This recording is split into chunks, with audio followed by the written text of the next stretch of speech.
Ang Ginoo manaa kaninyo. Manaw sa kanin. Ang Santos ng Ebanghelyo sumala ni San Lucas.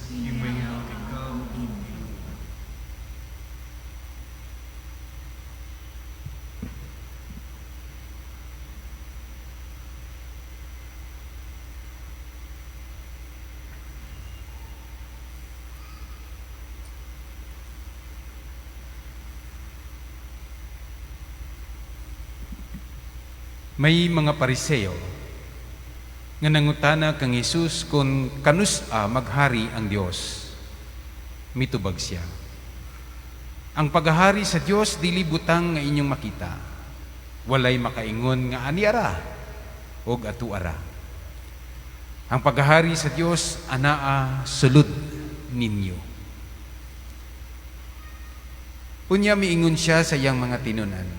Moabot ang panahon nga mangandoy kamo pagtan-aw sa usa ka mga adlaw sa anak sa tao, pandili gayud kamo makakita niini. Adunay daghan nga moingon tuwa didto, tuwa diri. Apan ayaw kamo pag-adto aron pagsusim niini. Ingon nga ang kilat mo kilaab tadlas sa kalangitan, gikan sa usa ka bahin niini ngadto sa pikas nga bahin. Mausab unya ang pag-abot sa anak sa tao. Apan una sa tanan, kinahanglan nga mag-anto siya pag-ayo, unya isalikway siya sa mga tao nga nagpuyo ni ining panahona karon. Mga kaigsunan, ang maanindot nga balita alang sa atong kaluwasan. Dahil ikaw, O Kristo. Sa makausapa mayong hapon diha ninyong tanan. Salamat daan ha. Disir ko makalimot. Kagahapon nakalimot kong pasalamat sa atong lokal nga panggamhanan. Nga maoy dakong tabang. No? Labi na sa pagpaduso sa daghang mga traffic enforcers. Nga diin para sa atong nahitabo o gipahitabo nga motorcade kahapon. Dako ang ilang kalambigitan. Salamat kaayo sa lokal nga panggamhanan, sa Basak, sa Agus, sa Marigondon o ingon man usab sa Basbas, no? Sa Panas, no? Salamat kaayo. Salamat kayo, nagpadayon akong pagpasalamat sa mga batanon kay ila kini karon, no? Ang PPC Exicom and extended naara in tahon nagpaluyo ug sila ang naglihok. Salamat ha. Labi na kang grasya nga nakalimot ko og pasalamat kang Lito o kang Roy and so forth and so on sa uban pang mga lideres sa atong mga batanon. Salamat kayo, no? And sa asa pa ba, no? Of course, ako lang hunahunaon unya. Samtang ako na malandong mga kaigsuunan, nakahinudnom ko tong seminaryan pa ko dinhi. Gidala ko dinhi ni Father Mac, dinhing dapita daghan panigsaging didto sa gamay nga kapilya. Mutuumog sa di, ambot ko nakadumdum ba mo, nga ang anaa diha nga imahen, mas giila na siya nga Santa Cruz Chapel. Tinod ba? Santa Cruz Chapel. Wow. So, timing kaayo kay naadiri karon ang Santa Cruz. No? Daw ni duaw usab sa atong katilingban, nga dili halayo sa atong kasaysayan. Anaa ang Santa Cruz sa atong kanabitaw paglambo sa pagkamatuohon, diha kita nagasugod, Santa Cruz.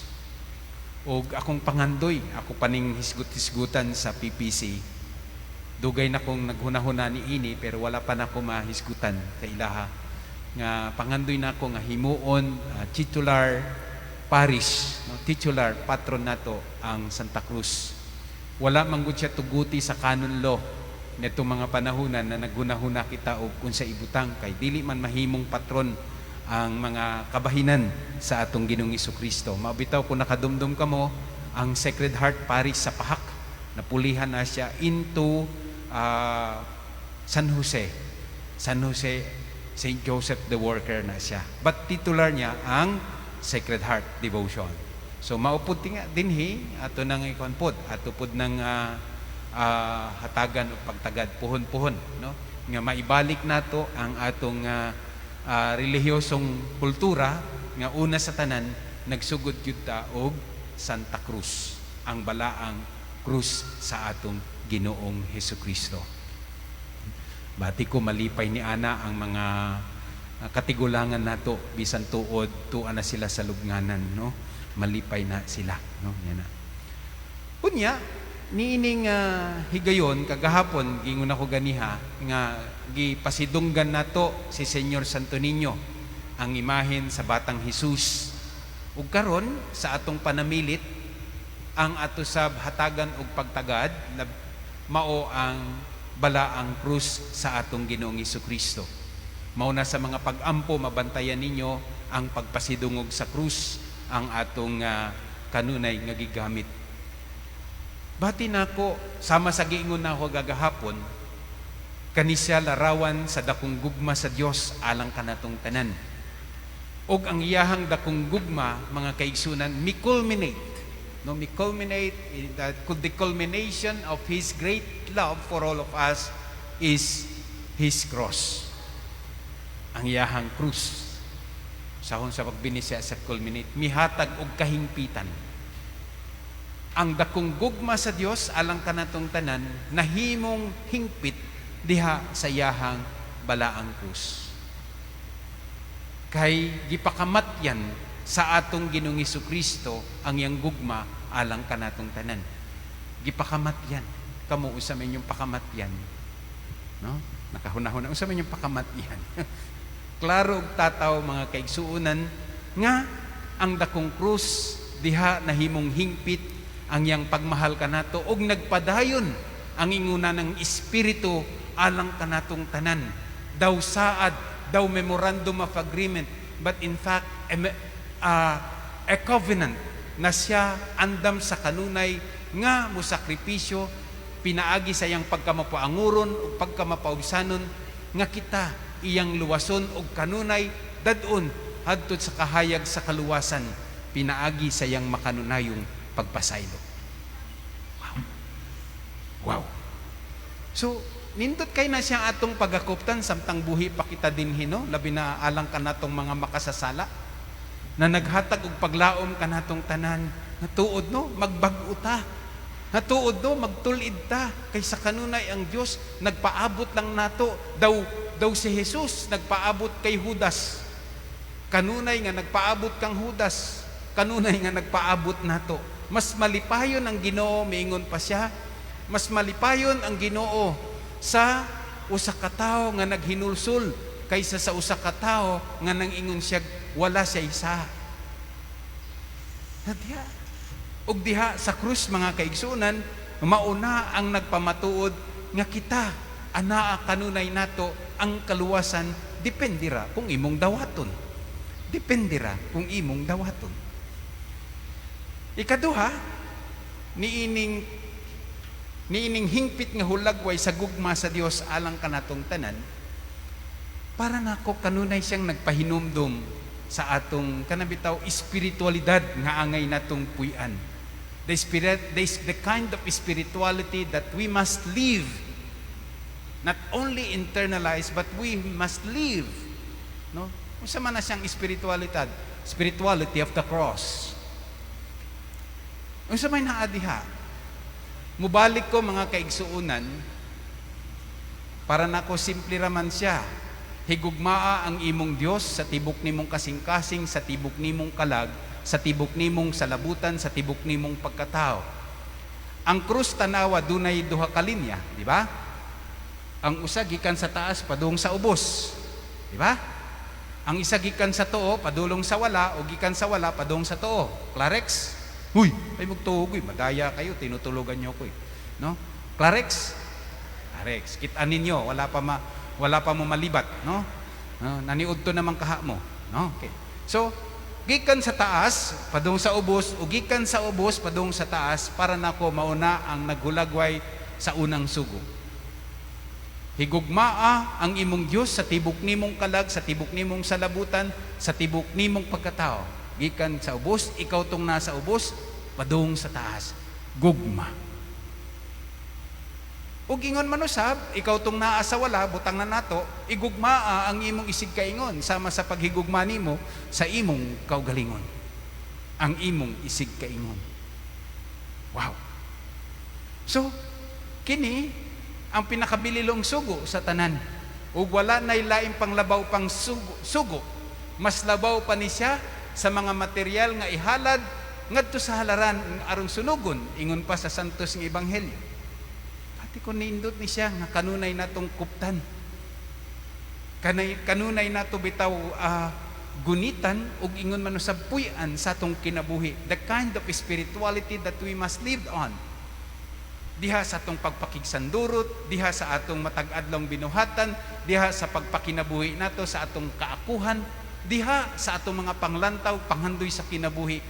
Kana naa diha ang gugma sa Dios, naa diha ang gugma sa isig kaingon. So, dinhi kita giauhag mga kaigsunan. Yan indot kaayo. Niduaw ang Santa Cruz dinhi kanatong tanan. Og daw nagpahinumdom nga hinaot pa unta nasabtan nato nganong dunay krus diha sa tunga-tunga sa altar simbahan. Nga hinaot pa unta kita sab mga kaigsunan ato ng hatagan og pagtagad. Katulo, ang batang Hesus mga kaigsuunan gawas pa sa hulagway sa gugma sa Dios, kahulagway pud na siya sa pagkamapaubsanon, humility. Ug ang iyang humility mga kaigsunan maoy iyahang gikuptan bisan tuod sa Dios ug makagagahom sa tanan apan dili na siya nahimong babag aron ipakita niya, ipasinati niya dinhi kanato ang iyang pagkamapanguron ug ang iyahang pagkamapaubsanon. Gigakus niya ug gitugutan niya nga ang iyahang mga kamot iyaha bitaw i-spread to the cross aron kita magakus niya. Sa ingon niya na kitang miingon nga mga Katoliko dihapod kita gihagit nga pas-anon nato ang atong krus. Ningon man ang atong Ginoong Jesucristo, katong gustong mo sunod nako, kinahanglan nga mupas-an siya sa iyahang krus. Kinahanglan nga mupas-an siya sa iyahang krus. Dagang istorya ni ana pero madugay na ta. No? Punto por punto na lang ta. Nga hinaot pa unta ang pagpas-an tuod sa krus malisod. Apan pinaagi ni ana ang kunato ang kaluwasan. Susama nga diha sa krus na kahoy, diha nabanhaw ang atong Ginoong Jesucristo. Wala siya magpabilin diha ra, kundili siya nabanhaw ug naangkon niya ang hingpit nga kaluwasan. Gani gipildi niya hasta ang kamatayon ug naangkon niya ang pagkabanhaw. Diha pud kita giauhag mga kaigsunan sa ingon ni ana nga espiritualidad. Nga anaa ka nato ang pagpakigunong, anaa ka nato ang sakripisyo, anaa ka nato ang pag-antos, pero dili aron masantos kundili kahatagan og kalingkawasan, dili lang kita atong kaugalingon kundili usab ang mga naa sa atong palibot, ang mga naa sa atong isig kaingon sila. So hinaot pa unta ato kining kahatagan og pagtagad diha sa atong kinabuhi. Ug sa matag adlaw nato anaa ka nato ang kasibot nga puy-an ang kahulugan sa banal na krus alang kanatong tanan. Labi na kita magsigitag antada, no? Magsigitag unsay tawag ni sa Bisaya, antada man na sa Tagalog. Kanang sign of the cross, no? Mag-antada. Isa pagpangurus. Sige lang, magpangurus. Walabi kitag pangurus, no? No? Makakita tag ungo, mangurus kita. No? Hadlok kita gabaan, mangurus kita. No? Dunay krus na dako, doon na pud krus nga gamay. Yan, no? Pero hinaot pa unta, kabalo kita sa kahulugan, kausa nagbarug-barug ko dito sa may sa may kanabitaw diha sa may gate sa gwardiya, no? Ang mga tricycle ng labay, di ba? Agi, mangurus man sila pero nagtan-aw na ako. Ang ros sila, magtanaw na ako. Akong gihikap akong kaugalingon ay, kay basin kalag na ko. No? Anyway, no? So, hinaot pa unta, kasabot kita. Kung unsay buot pasabot niya na. Dili lang na siya debosyon, kundi usa ka espiritualidad. Dili lang na siya nagsunod-sunod kang Senyor Santo Niño. Unya, magsunod-sunod na siya. Mabitaw sige kog lingi kagahapon. Mura magnabiyaan naman ng krus ito. Bililhon gyud na siya. Kay ngano, diha sa kahoy na krus, gitubos kitang tanan o gidalangat to sa kahingpitan sa atong kaluwasan. Diha sa krus ni Jesus na sinati nato ang yang hingpit nga gugma alang ka natong tanan. Diha sa krus ni Jesus maangkon nato ang kapasayloan sa Dios.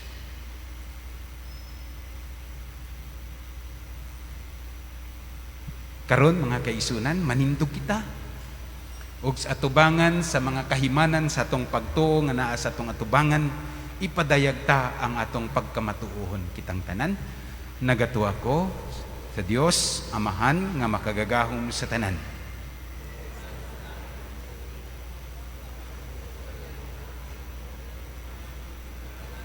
Sa Espiritu Santo, ganak ni Maria nga Birhen, gisakay sa sugo ni Poncio Pilato, gilansang sa krus na matay gilubog, mikunsad sa mga minatay, sa katulo ka adlaw na banhaw, misaka sa langit na galingkod sa tuo sa Dios Amahan, makagawom sa tanan. Gikan dito mubalik siya arong hukom sa mga buwis sa mga minatay. Nagato ako sa Espiritu Santo, sa Santa Iglesia Katolika, sa kaambitan sa mga santos, sa kapasayloan sa mga sala, sa pagabanhaw sa lawas o sa kinabuhing dayo. Amen. Ang Ginoo kanunay naghatag kanato og grasya, kaayuhan ug kalinaw. Busa uban sa dakong pagsalig ato karong ihalad ang atong mga pag-ampo diha sa atong pagingon. Ginoo patalinghugi kami. Ginoo patalinghugi kami. Alang sa atong Santo Papa, mga kaobispuhan, mga kaparian ug mga diakono, nga magpabiling ligon ug mapaobsanong mga lagad sa katawhan sa Dios. Magampo kita sa Ginoo. Ginoo Amahan, patalinghugi kami.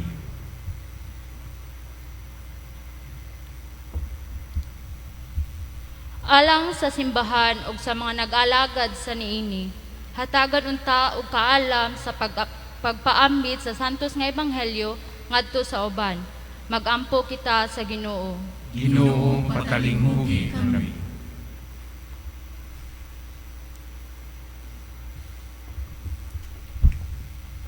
Alang sa katawhan, mamahimo untang bilihon kanila ang pagbisita sa imong batang larawan ug mahikap unta ang ilang kasing-kasing sa pagpadayon sa pag-ampo alang sa kaayuhan sa katilingban.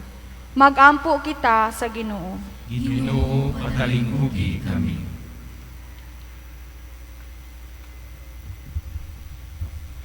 Alang sa mga nagsagubang sa kalisod sa panahon, hatagan ang nimo silag kaligun kanunay, ug pinaagi sa ilang pag-ampo, mahatagan nimo sila, ug kahayag sa marag-umo nilang gisagubang. Magampo kita sa Ginoo. Ginoo patalinghugi kami.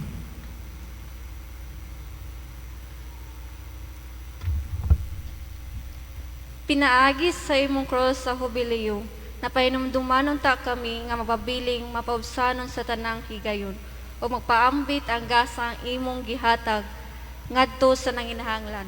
Magampo kita sa Ginoo. Ginoo patalinghugi kami.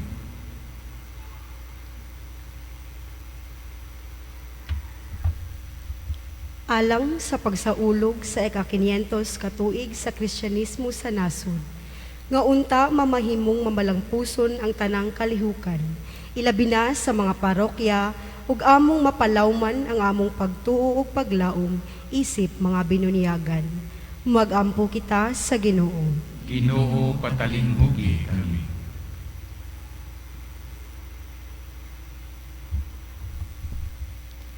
Alang sa sulugoon sa Dios, Teofilo Kamumot, Obispo, nga mabayaw na siya sa kadungganan sa altar. Magampo kita sa Ginoo. Ginoo patalinghugi kami. alang sa mga mihalin na, ilabi na sa atong mga minahal sa kinabuhi, nga makatagamtam na sila sa kinabuhing walay katapusan. Magampo kita sa Ginoo. Ginoo, panalangin kami. Ginoo, panalangini kami sa imong langit ng mga gasa, ug sa imong kaluoy himua kami nga maandam sa pagdawat sa imong kabubuton, pinaagi ni Jesucristo imong anak, among Ginoo. Amen. Maglingkod kita karon ug atong awiton ang awit sa paghalad.